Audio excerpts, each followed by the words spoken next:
Okay, welcome to One Stop Co-op Shop. Steve, I'm here with Bairnt. Hey there, good to be here.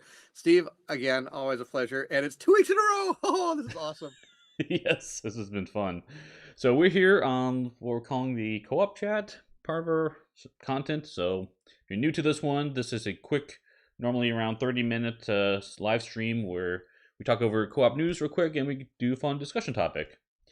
And the discussion topic today is going to be talking about adventure games, specifically, hey, do we prefer more challenge in it or more of the experience side of it? So we'll get to that after the news part. But if you're joining us That's live in the right. Get your leather jacket and your whips and your pistol. Nope, not Indiana Jones. But there are hey, adventure games. They're going to be awesome. yeah, I mean, there's adventure games with pistols. I mean, I think a lot of times you think of That's adventure true. games as fantasy, but there's totally other genres for sure. So okay, but let's jump into the news real quick. We'll go over. We got a lot of it to cover this time around, which is kind of exciting, and we'll get into the chat. So first one I've got pulled up on the screen is a pandemic, a new pandemic coming out, and this one is World of Warcraft themed.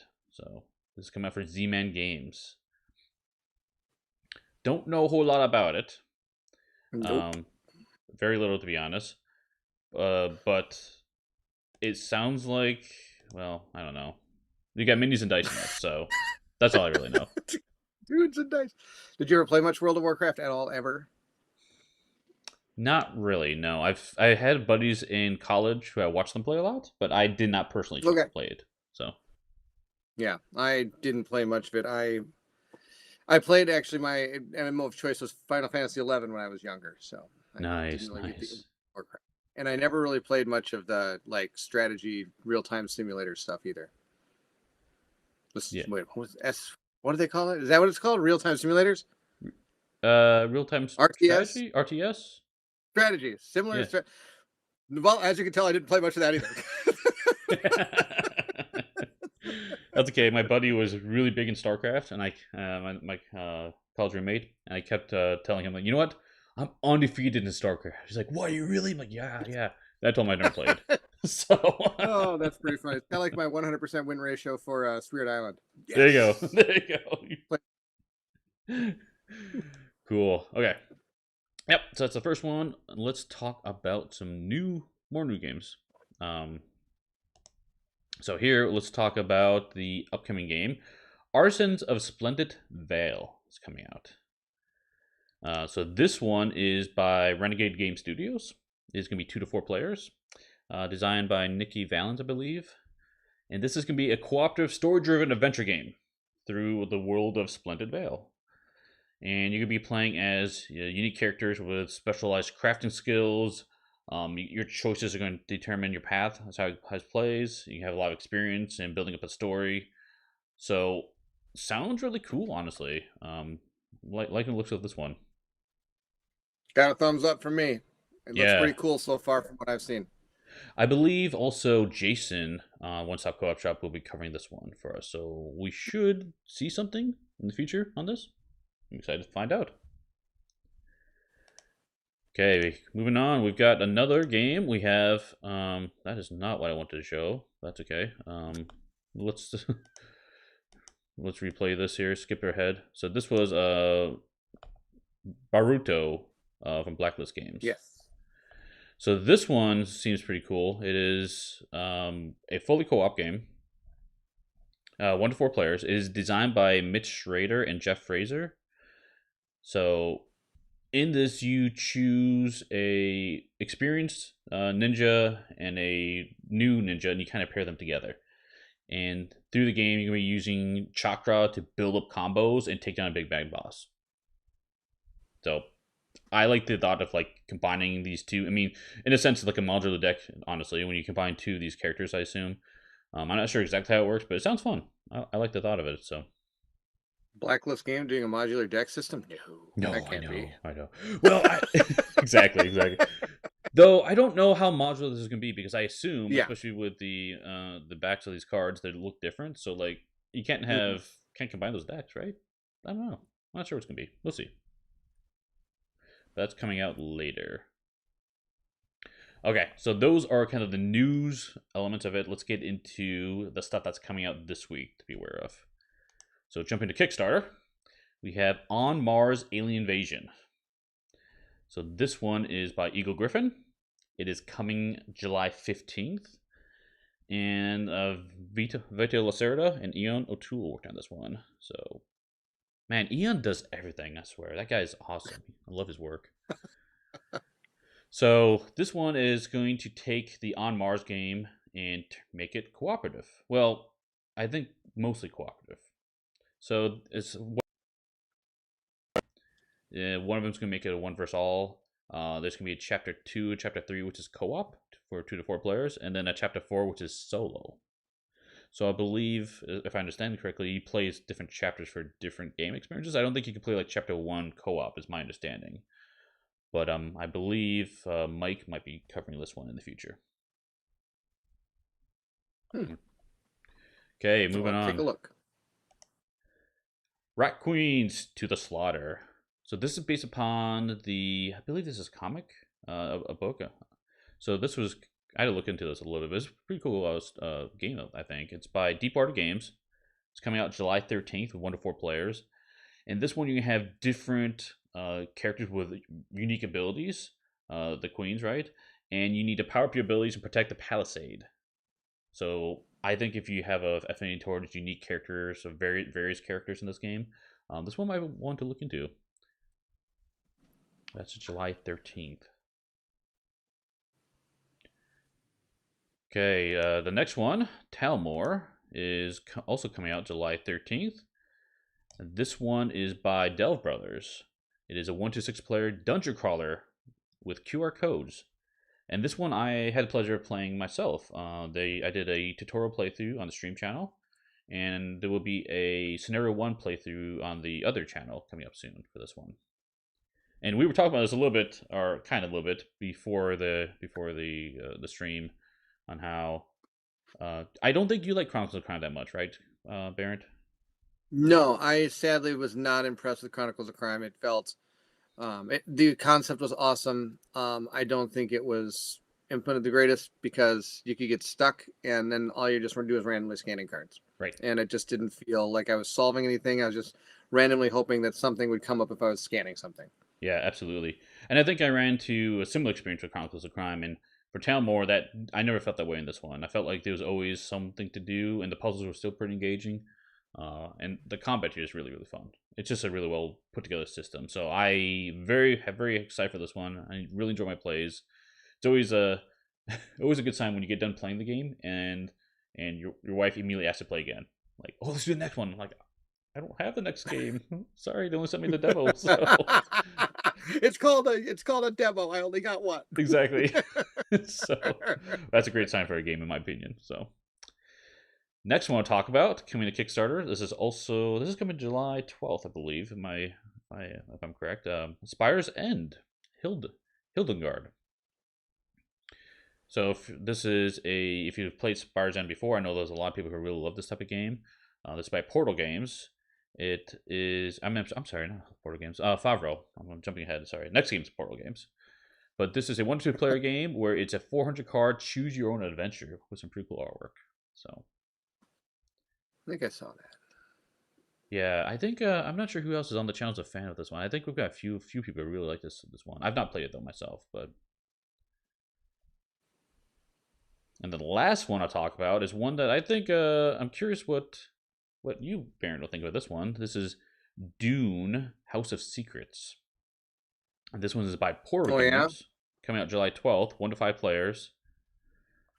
And so this one is basically because I think you're a really big fan of the detective modern crime games from Portal. Oh yeah, we've played every single mission that's ever come out, including all the expansions. Yeah.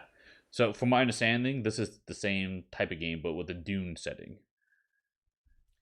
So. Yes, I have talked to my wife about this already, and she's said that sounds awesome, and so we are getting this game. Sweet. Yeah, I'm excited to see. And then I'm going to make her watch Dune. She hasn't seen Dune yet, so I'm going to make her watch Dune. Cool. And after that, we're going to go listen to Sting. Cool. A little bit of Sting. Yeah, and I should probably mention too that this is the pre-order that's coming up, not Yeah. It's not Kickstarter, it's a pre-order. So, but I think they do have some. Yeah, they say down here unique bonuses on July 12th. So Mhm.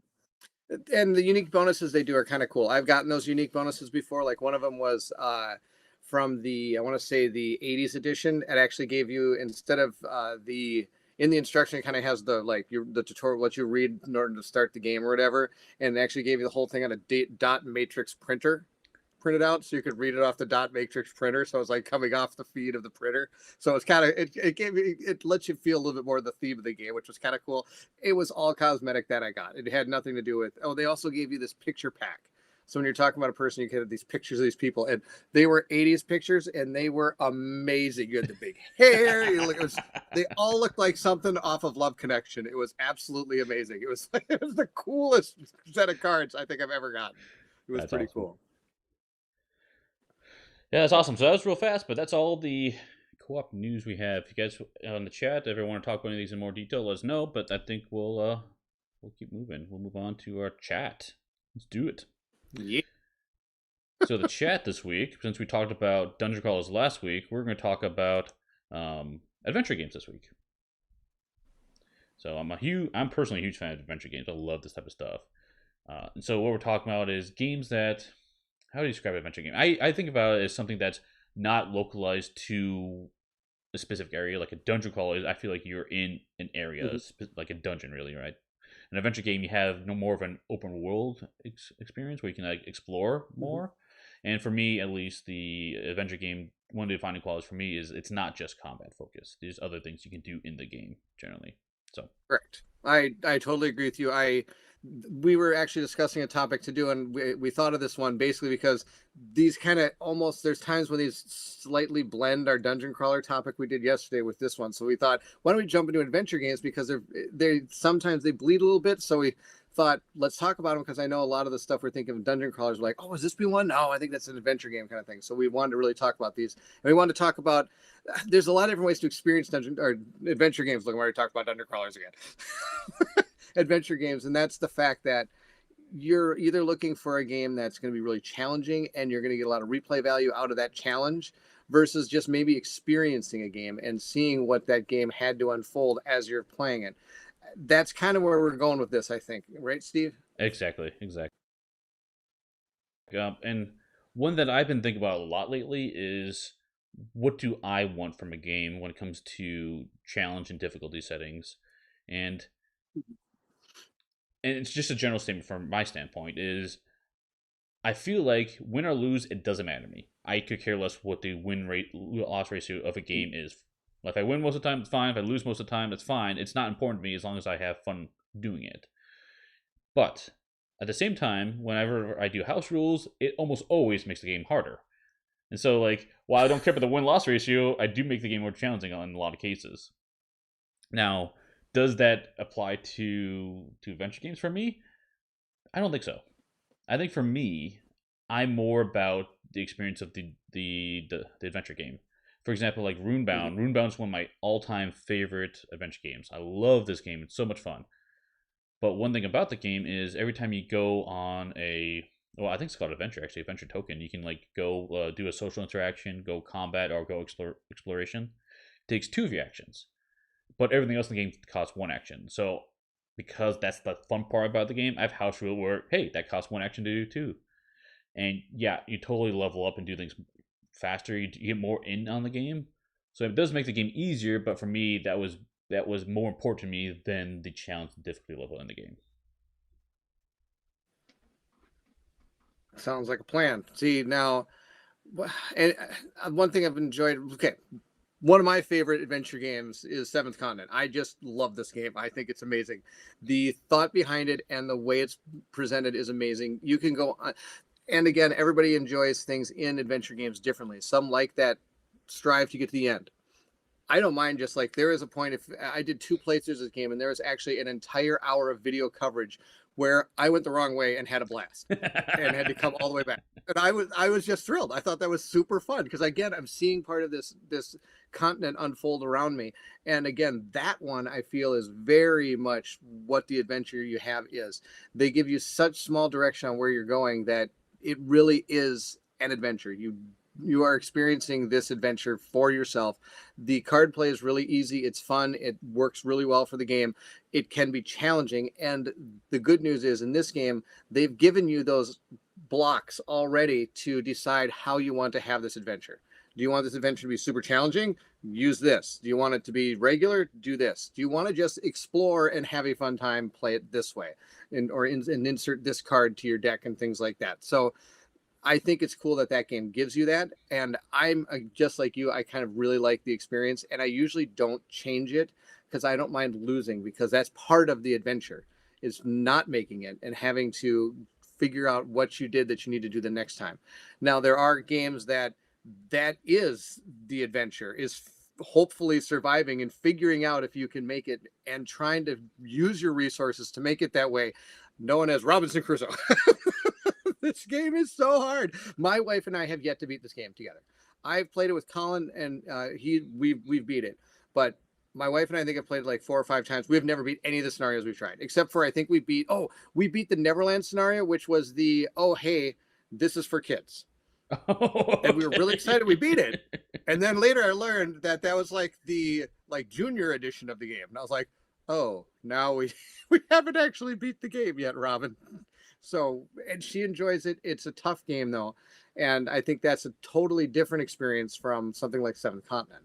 Yeah, I agree. When I think about challenging adventure games, that is the first one comes to my list. For sure. And it is extremely challenging. I lose way more than I win that one. However, I have played with one of our buddies back in Iowa. I know if Howard catches this, he'll know. John, I played Robinson Crusoe with him, and he's never lost a game of this. I don't know what it is, but we had fun playing with him. But yes, this game Does he play with long sleeves on? Does he hide cards in his sleeves? Yeah, exactly. Oh, look, here's a card. Look, I found more resources. They come out of my sleeve. I don't know what it is, but like something about his mind, he kind of like, I don't know. That's really cool. He just gets like what the focus should be. I don't know, who knows. But yeah, that game is amazing. I love that game. One of my top games of all time for sure is Robinson Crusoe. Mm-hmm. So I definitely back the new one coming because I'm so excited for it. But I agree with you. That one is brutal, very very challenging. But I feel like that also aligns to what the theme should be, right? The theme is you're on an island, you're just trying to survive, and everything is going against you, right? Which is true. Mm-hmm. And so in that game, speaking of house rules, I do have a slight house rule in that one. I don't know if it's considered much of a house rule, but in the game, when you go out and do something, you'll take a card in a deck and you're shuffled into the event deck. So what happens is, hey, I go gather some berries. Well, I heard some growling, so take this card, shuffle in your deck, right? Sometime later, that card may come up again, and now it says, hey, by the way, this bear showed up at your camp, whatever it is. But what happens is, because the cards are different backs, you can tell when it's coming up. So what I did is I put all the cards in black sleeves, so I can't see the backs. So that's my slight house rule for that game. So I think that's fantastic. I think everybody should do that. Not that the game isn't hard enough, but at least now you have no idea when that bear's coming. Exactly. Look, the one green card. I think that's the bear. Exactly. So that makes total sense. So when it comes to like that game versus other games, the adventure is that challenge. Right. I really feel. Right. And so it all depends on kind of what you're looking for in an adventure game, as we're kind of talking about adventure versus just experience. And I think that's where you're seeing these two differences. And then you got something like Mage Knight, where it's a really big game that a lot of people love, this solo game. And again, I think that's an adventure game. And that one has both that challenge and it has the experience. But I really think the experience is seeing that entire board laid out in front of you as you're playing, and you not knowing what's coming. The challenge is, of course, getting through the game and then one thing that is about adventure games that can kind of, the reward at the end sometimes can be a little lackluster to me. Mm-hmm. Sometimes. Like, for example, you got Nemo's War, you got Mage Knight, things like this. The end is a score. Yes. So is that really what I'm striving for? When it comes to these games, no. I'm looking again at the end. How much fun did I have? How is this experience? And in Mage Knight, I don't even total up the score. Don't even care. I have no care. And what I get. Nemo's War I do, because of course there's different endings based on how you did. And it's sometimes, and I'm glad some games like Seventh Continent don't have a scoring system either, because that would really distract me from wanting to play the way I'd want to in an adventure game. And I think that's important when you talk about adventure games is the outcome at the end. In Seventh Continent, you completed the curse. Congratulations, you win. Done. I'm like, that was awesome. That was fulfilling. That was fantastic. And you got 6 points. Oh, well, that's sad. I wanted 20. Do I go play it again? Not that game. I don't do that curse again. That took me 10 hours. Right. But something smaller, like you said, like Robinson Crusoe, Nemo's War, Mage Knight, they're smaller games. I shouldn't say smaller, but they're not as much put into it to get to that ending. So having a point total does give you a chance to replay it right away. That's true. Got a quick comment from Spycom. He said that if you don't sleeve cards, the trick for Robinson Crusoe is to draw the bottom card instead of the top. Which, yeah, totally would work. Yeah. Absolutely. Totally would work. That'd be the way to do it, too. Mm-hmm. I like to draw from the top. I have yet to beat the game. Still drawing from the top. We need to play that, Bairnt. We're going to keep drawing from the top. Maybe the two of us can get a win together for that one. That'd be fun. That'd be pretty cool. But yeah, getting back to your point on the point totals of games, like Nemo's War is one that's one of my favorite solo specific games of all time. Like I absolutely love that one. But I generally dislike games that have, oh wait, you get this points at the end. Like, and then if I play it again, the goal is to get more points. Like, it's not a driving factor for me to play the game. In fact, when I play Nemo's War, I honestly don't care what I get for points. Like, sometimes I don't even tally it up. I will on occasion do that, but like for me, it's like, hey, can I survive to the end? And then what happened in the game till I got to the end, right? Like for me, like especially Nemo's War, I love upgrading that submarine. I don't know what it is about that, but like, ooh, upgrades. Let's sink some ships and steal some parts and make this cool upgrade. Like, it's just fun for me. But yeah, and I'm just the opposite. I like to blow up all the ships, which is why I should probably play War. I haven't played that one yet. I probably should because I was talking to Colin and I did a playthrough of Nemo's War on my channel. He watched and he goes, "Oh my gosh, you sunk more ships than I did, and I was doing the war scenario."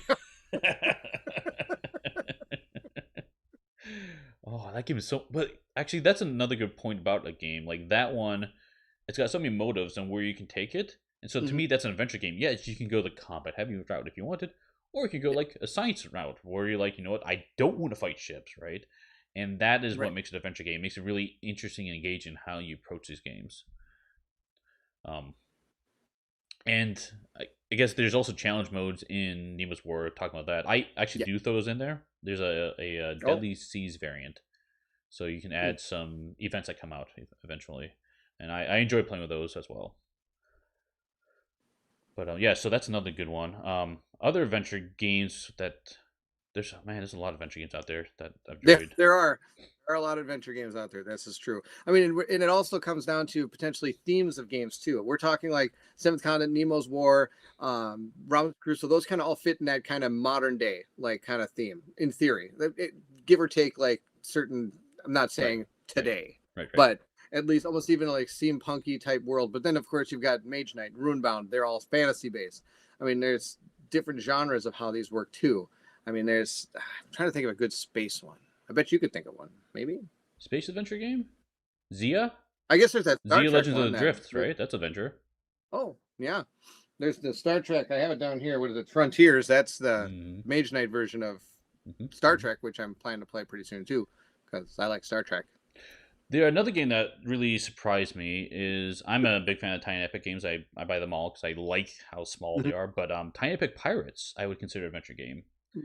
So that one, you're a pirate. You're sailing around seas. You're selling stuff. You're shooting down bad guys or sinking other ships. And yeah, it's really cool. I enjoy that aspect of like, ooh, do I want to go heavier on the trading side? Do I want to go sink some ships? Do I want to do a little bit of both? It's fun. Do you want to become a ghost pirate? Which is the answer is always yes.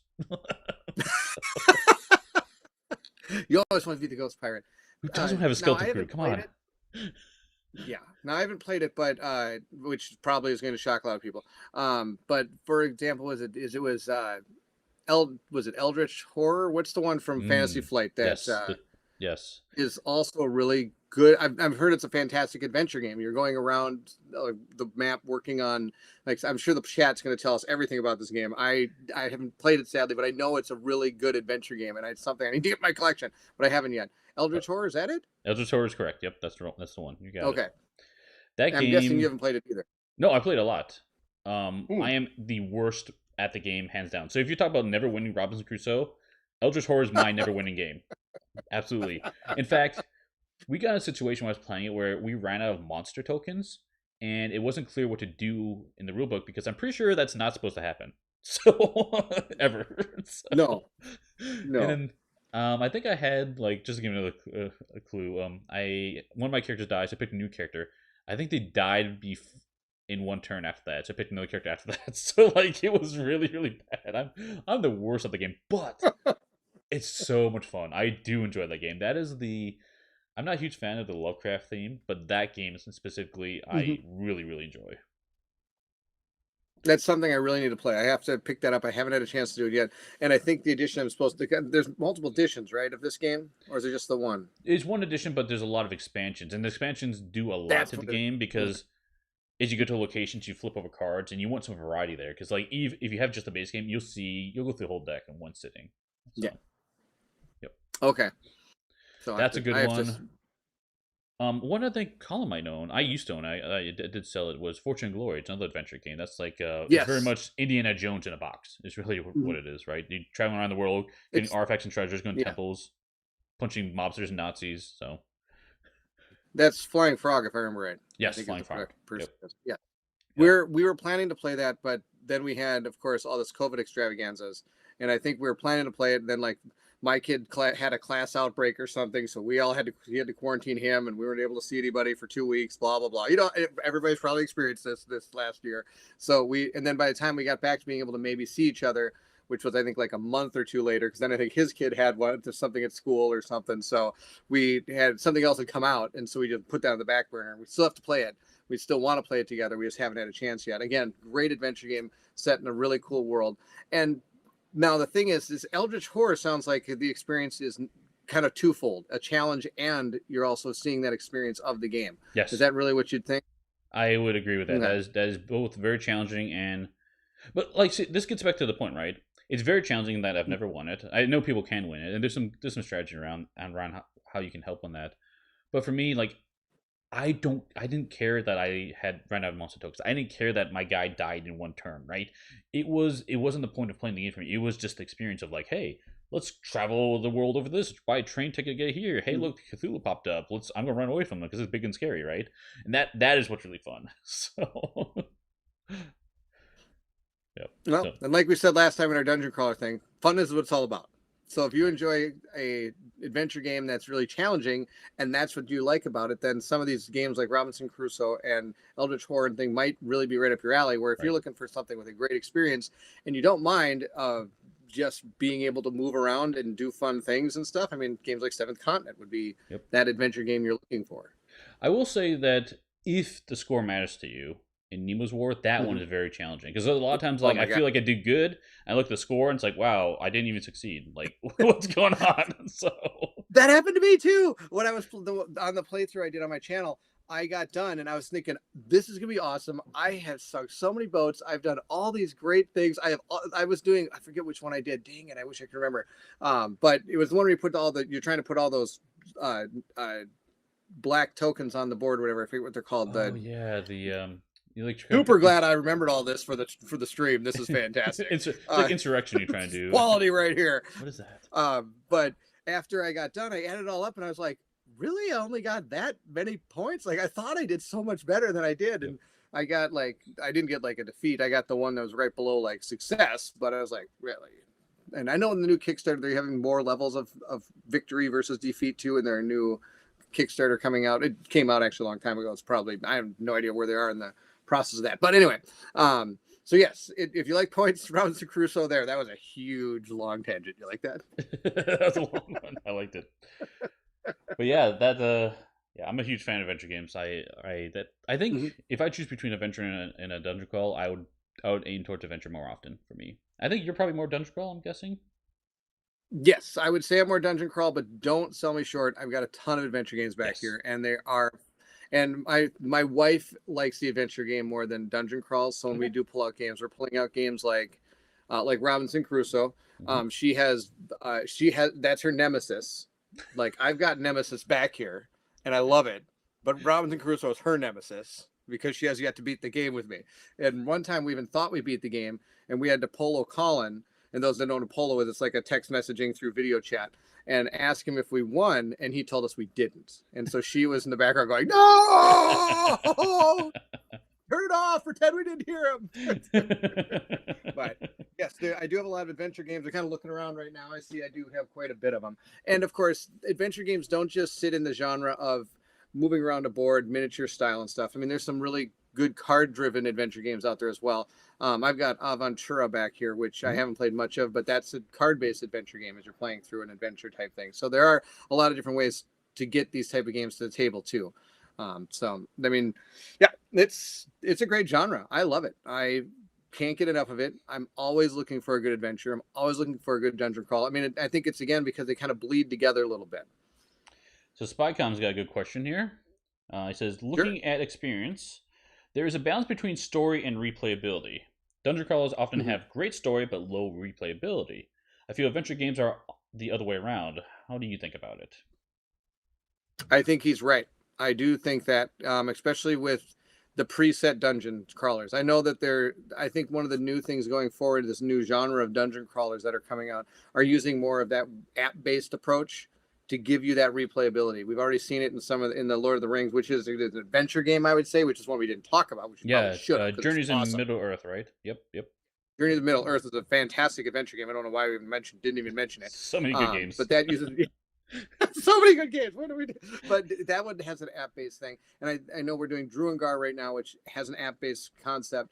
And that new one you were talking about just recently is coming out on Kickstarter. It's another app-based one built in the same world as Chronicles of Crime, which is right up here.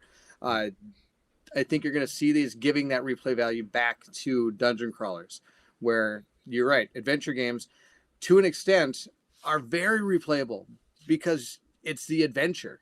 It's not I'm going to play through this already pre-scripted story. A lot of the times in adventure games, you're making the story, which is, I think, one thing we really enjoy about adventure games and why we play them, is you're seeing this unfold based through card draws or rolls of dice or something like, oh my gosh, you seventh continent, you pull a card. I'm like, I'm going to go up here and look at it. Oh my gosh, it's a giant panda. What am I going to do with this panda? I'm going to look, I can feed him leaves, or I can try to attack him and he will rip my skull off. I mean, it's so, and which way you want to go is going to determine the new part of the adventure. Now I've got panda skins, or I've got a panda pet. I mean, and you bring him along. So that adventure has so much more replay value. And again, I'm talking a lot. Steve, tell me something you know. I agree with you. And I agree with the fact that, like, I do think adventure games have more replayability, but I want to nail it down more specifically, because in a dungeon crawl, a huge draw for me is the character you're playing. Because I'm playing as this character at this party, and I'm going to get loot, and I'm going to get some type of leveling up stuff, right? And that combination of how those work and integrate together is really engaging, really fun, as I'm going through this, generally a scripted story, right? In adventure games, it tends to be, hey, yes, I'm upgrading, maybe not quite to the same level of detail in an adventure game. It might be a little more shallow on that end. Depends on the game, of course. But it is more of, hey, I'm not going a scripted story. I have this world to explore. I can go here, here, here, here, right? And so not only do I have this, let's improve my character in some fashion, but I can also, like, choose the story myself. It's more of a emergent narrative as opposed to a directive narrative. And I think that is why it makes it more replayable in my mind. I think if I had a nail, I'd put it right on my head. Say that you hit the nail on the head. But yeah, I mean, that's very true. To be fair, I'm not trying to put down dungeon crawls, because I like them too a lot. I mean, they're fun. They're a lot of fun. In fact, I've been playing 2 dungeon crawls on the stream channel right now, because I think a Right Quest would probably qualify as a dungeon crawl, just not a fantasy setting. So, but yeah, those are really good points by Com. Really good question for sure. So replayability, but cool. I don't see any other comments on YouTube, and I know we're kind of up to about the time we're planning on ending this. But if you joined us live, thanks for hanging out with us. We'll be doing another of these next week. So be on the lookout for what that topic's going to be as we figure it out. And go get your adventure games on. Go save go get the crystal from something, or save somebody, or rid the world of evil, or whatever you're going to do in your adventure. But have a fun adventure, that's for sure. I don't know, talk about this makes me want to break one of these out again, so I might have to do that. I know. So... I almost want to go grab my seventh continent and throw it all over the board, all over the table. Yeah.